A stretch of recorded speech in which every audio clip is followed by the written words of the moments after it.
Welcome back to the Rewatch. Season 2, Episode 10, All American Homecoming. Dance with My Father.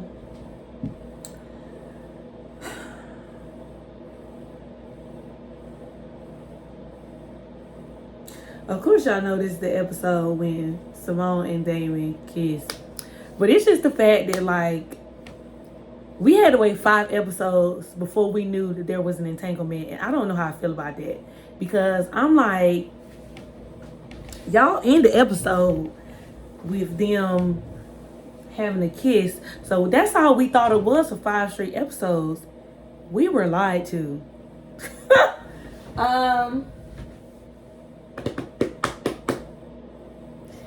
It's just the fact for me, like, we was celebrating Damon and JR making the Cape Cod team. And then we were also celebrating JR's 10-year remission from aplastic anemia. And it's just the fact for me that he didn't even want to celebrate his remission because he said life was lifing. And in 5 episodes, we find out bruh nose been bleeding. And his trash can was full of tissues, which means looking backwards, JR might have been struggling for the whole time. And that may have been why he wasn't in the mood to celebrate. In addition to the situation with his parents, because he said his parents was divorcing. He was like, Damon daddy had died. And he said life was lifing.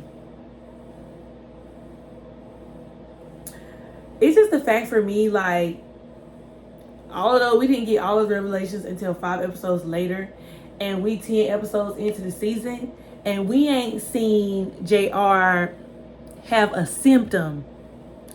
We heard that he had it when he was young, but the show done been on 2 seasons, and we 10 episodes in to the 2nd season, and JR, we ain't seen nothing. But then at the end of the season, we get bruh nose bleeding. All American. Why did y'all do that? Why couldn't we know about this ahead of time? Why do we have to find out on a series finale? I mean, this is something that he could have been dealing with going into season 3. But it's just a simple fact of the matter, like, we had to wait until the finale to find that out about our boy JR. And Gabby just sitting here like encouraging him, celebrate life. You doing good. And then just to know, like, coming, like, he been struggling. His life, he's sick. Whew. And it's just the fact that, like, at the end of that scene with Simone and Damon, I thought that was a pretty song. Just to come to find out that Cynthia Erivo was the one who sang the song. And this for me, when it got to the part when it was like, my arms outstretched toward you, my fingers spread wide just to hold you. And Simone's arms and her fingers were stretched wide and her arms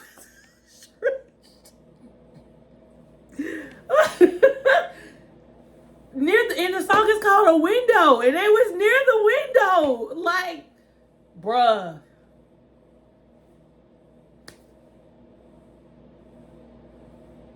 And it says, where does the lonely hearts go? Oh my God. You know what? That was a perfect song. I give y'all credit for that. Because that was cute. That was cute. That was a good song to pick for that scene. And it's just like, bruh. Damon didn't trust anybody in that moment to read that letter but Simone. And it's just the way that, like, Simone, okay, also, just a little segue, these are the couple episodes where Lando wasn't in them. So, it's just the fact that, like, Simone, even though she was online, she's kind of dropped everything to be there for Damon. It's kind of like in the first season when she had all that stuff going on She was trying to solidify her spot on this tennis team. She wasn't, you know, competing at her highest level. She was also like kind of like she wasn't complaining, but she was just having a tough time with school, and there was just a lot going on. And and then the stuff with baby Shay, like, she had a lot going on season 1, and she dropped all that just to fly home to Chicago with Damon to support Damon in the whole situation with his daddy, like when that whole adoption thing came up. And then for her to be there in this moment when his father has died and his father has left a note spilling all the beans. So everything was on the table. And it was just the fact that, like, Damon had been waiting for this moment. Like, he had been waiting for this moment for 10 episodes, but it ain't even been 10 episodes. It's even since season 1. For season 1 and these 10 episodes, Damon has been wanting answers from his father. He has been wanting to hold his father accountable. And then to the point where his father left him a letter in his will telling him everything.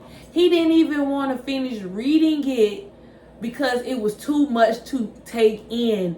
It's just like, you know how, like, in life we want something so bad. We always say, I want to know this, I want to know that, I want to know this, I want to know that. Then when we get hit in the face with reality and it's time for us to unveil the truth sometimes can be too much. And it's just, you know, crazy that this happened on this episode like that. So, and it was the exact closure that Damon needed. Also, piggybacking off of some of my other videos in the past during the rewatch and some of my reviews, it's just the fact that, like, at this point, throughout all the stuff Damon went through with Thea, just Simone and Damon's friendship, Damon waited and always questioned Simone about the timing of everything. And it's just a simple fact that Damon and Simone shared this moment outside of him grieving, because some people had a problem with the fact that, like, Damon and Simone shared this intimate moment in his grief. And I understand what they were saying. But in a lot of times when people are grieving, that's when people are most vulnerable. And because you care about a person so deeply, like, even with Damon and Simone caring for each other so deeply, I feel like the love was being displayed in other ways. Like, I felt like they loved each other, but I felt like them loving each other and her being there for him even in his weakest moment, in his most vulnerable moment,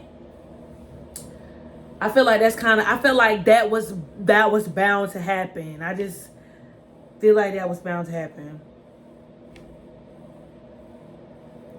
And even thinking back to, like, the original series All American,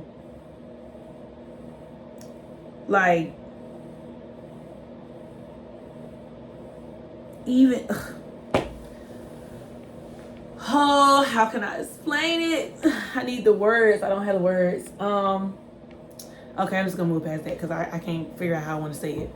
But it was just, oh God. And then Dance with My Father, it's like two of his fathers, like, oh, JR, like Big JR was there to take up for Damon.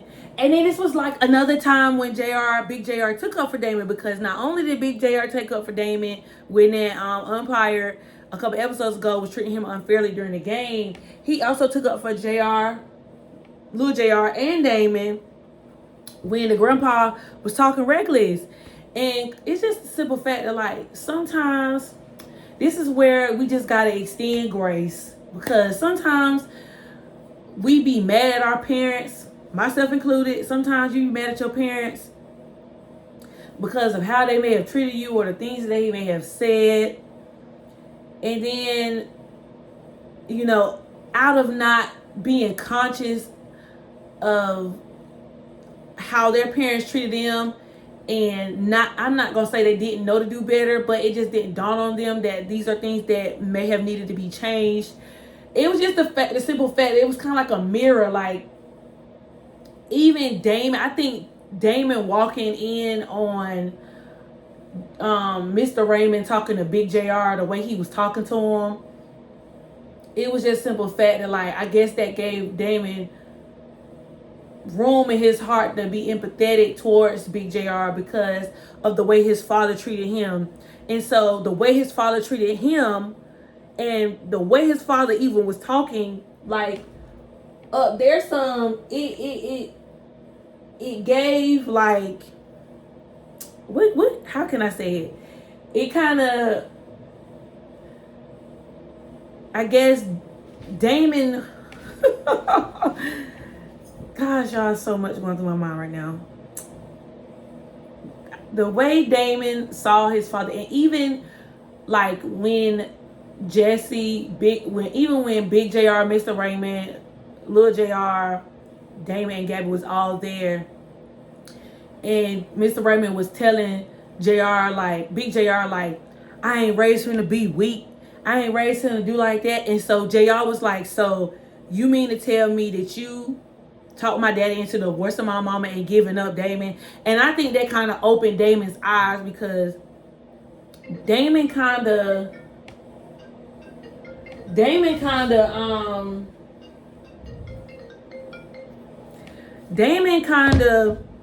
held Big JR, giving him away, you know, in that moment, and everything that was going on Big JR, but he was being influenced. And even though at that grown age he shouldn't have allowed his father to influence him, it's just our parents, like, they just, y'all, it was a lot of dancing with my fathers on this episode.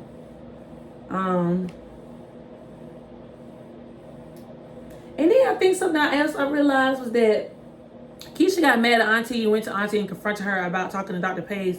But it was just simple fact that I never noticed that Keisha said, and she told Simone, I called my daddy and told him not to mess with Auntie, leave her alone. I do not want them dating. Like, she was talking junk. And it's just like, Keisha daddy was so worried about what Keisha would think of him as he would start dating, because Keisha's mama, you know, they lost his wife and her mom. Like, it's just a simple fact that, like, after she did that, she went back to Auntie and told Auntie, like, I'm sorry.